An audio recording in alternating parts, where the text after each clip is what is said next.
Hey guys, it's Rachel. It is Thankful Thursday, and we started a rotation that's been looking at eating disorders with other mental health problems. And this week we're going to be looking at quite a common comorbidity problem, which is eating disorders and anxiety and obsessive compulsive disorder.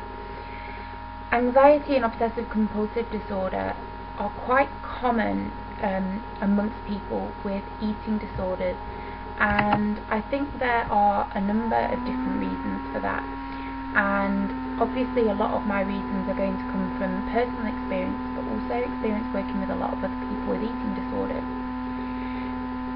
Probably having ritualistic behaviours and anxiety issues, to me, is part of an eating disorder in many cases, and that doesn't mean that it is for everyone, but I do think that part of the criteria for struggling with an eating disorder does incorporate that idea of obsessive compulsive behaviours, whether that's over-exercising, ritualistic behaviours with food, what time you eat, how you eat it, where you eat it, the way you eat it, what food you eat, in what way you eat that certain food. That isn't uncommon to find, and also what can go along with that are behaviours that are not necessarily directly attached to the eating disorders. So say for example with myself, when my anorexia was incredibly bad, I was very obsessive with regards to what I ate and how I ate it and where the food came from, etc. And I had safe foods and unsafe foods, and that was just one area, that was just contained within my eating disorder. But I also had obsessions with regards to cleaning or with regards to exercise. People have obsessive behaviours that they do that can't necessarily be boxed into another disorder. So you might be the type of person who needs to, before they go downstairs, needs to walk up and down the stairs 8 times, or you might be the kind of person who needs to check that the back door is shut X amount of times, or things have to be in your bedroom, have to be a certain way. It can be all sorts of things, and for each of us that's very, very unique, and it can be the smallest things. I think everyday people have their rituals, have their behaviours that are there to maybe make them feel more comfortable, and they have a certain routine. When you bring up a child, they have a certain routine. When a child is in school, or if you have a job, you have a routine, you have a structure.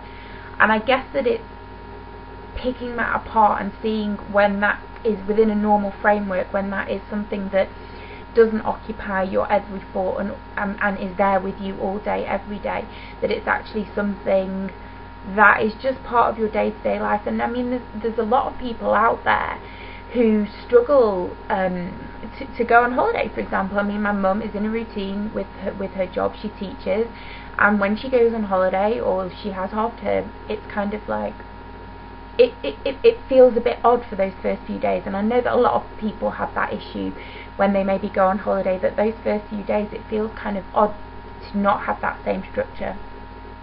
What is most difficult for me, and was for me within an eating disorder and having those obsessive behaviours, or a very anxious disposition, was that when things did change for me, when I did go and visit a friend or I did go on holiday, it almost got to the point where I could not cope with it. It was too much change, that my routine was what my routine was. And as controlling as that was, it was also what was keeping me safe. And as destructive as it was also what was keeping me sane. And so that's where these things become quite difficult, because if I did things in a certain way, I felt safe enough to eat, I felt safe enough to do certain things, if I'd done X amount of exercise or what have you, whatever that is, if I had to break from that in any way, it would be incredibly distressing. Now, of course, to recover you have to break from that, but it doesn't have to be so black and white, which I think is what a lot of people operate within.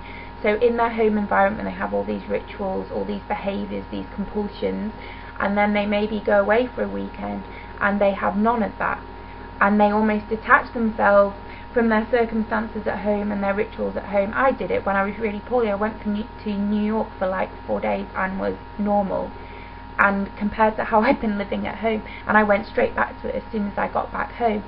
So there is something in there. Maybe that's something that would be quite an interesting topic to explore, and I could go off on and have a whole new video talking about why it's difficult to maybe go away, and that is something we've discussed.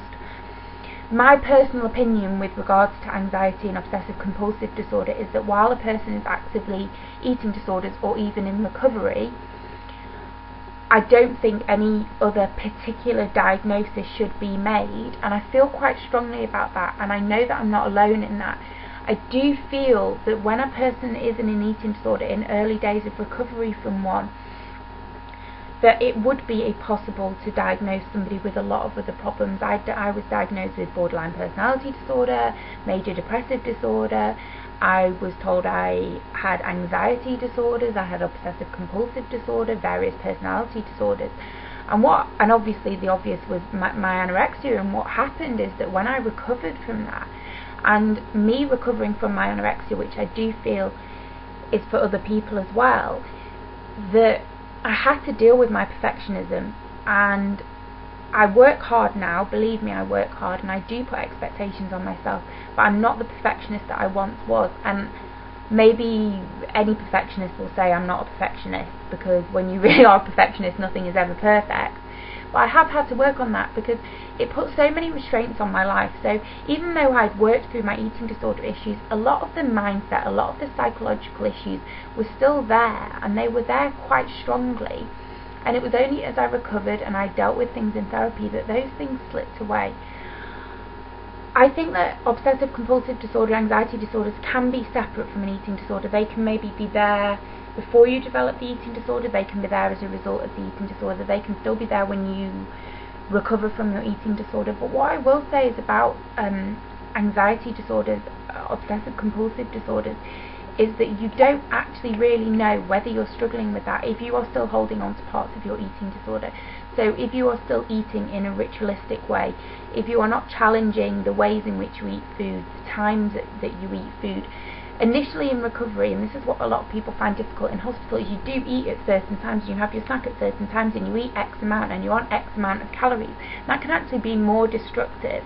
And so when I was in recovery, I did have approximations, and I did have times, and I did eat my 3 meals and my 3 snacks.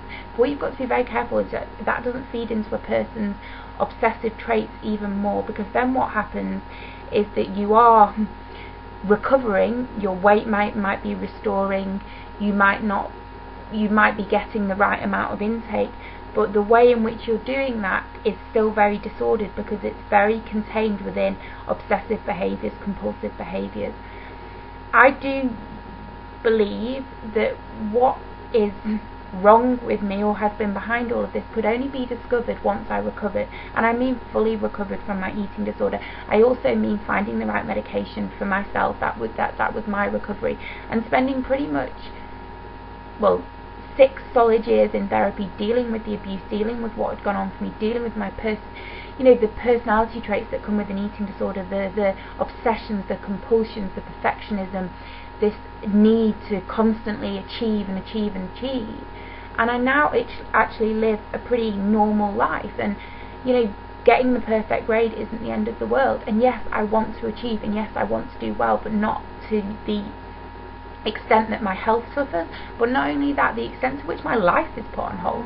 If you still have ritualistic behaviours, you might have got yourself to a healthy weight or be eating enough, but the way in which you're doing that and the way in which you're living your life, living with an obsessive compulsive disorder is not fun. It is incredibly anxiety provoking. Living with anxiety is not fun, and that's something of course that has been a problem for me.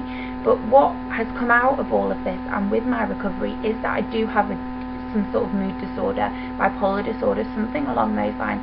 But what matters to me at the moment isn't my diagnosis, is the fact that I'm living my life, and I live it in a way that makes me happy, and I don't feel like I have obsessions to let go of, or places like that, or things to let go of. And yes, I'm neat and I'm tidy and I clean and that kind of thing, but that's just how I am. It doesn't kill me to not have that, and I tidy up after myself because I've been tidying up after myself since I was a child, and I do my own washing and ironing, and I cook for myself, because those are the things I've done since I was a young girl. They were things that maybe my mum, who grew up in a family whose father was in the armed forces, so she was, you know, knew how to iron, she knew how to do all those things herself. We grew up doing those things, and that's just how I am. It doesn't dictate how I live my life. And I think that what you have to come out of when you come out of your eating disorder is be really honest with yourself and say, am I holding my life back just so that I can hold on to obsessive behaviours? If I'm holding on to those behaviours, can I think about more therapy? Can I think about medication? You know, I don't want to be a perfectionist. Being a perfectionist sucks, and people might tell you that it's great, but it's not, because you're constantly in this state of, I can't, you know, I took 6 weeks out of grad school because things were getting on top of me earlier in the year, and you know, I felt so awful about that for the first week, and then in the end I just thought, for God's sake, Rachel, your health matters. I literally took 6 weeks off where I did nothing but journal and did my art and drew and wrote and did all of that. And yeah, did that mean I had to work really hard this past few weeks when I was revising? It did, but I needed that time out, and you've got to be allowed to give yourself that. You've got to be allowed to give yourself a break and not feel bad about it. So that's kind of, they're my thoughts and feelings around those disorders, and I hope I've made some sense, and I'll see you next week, guys. Okay, bye!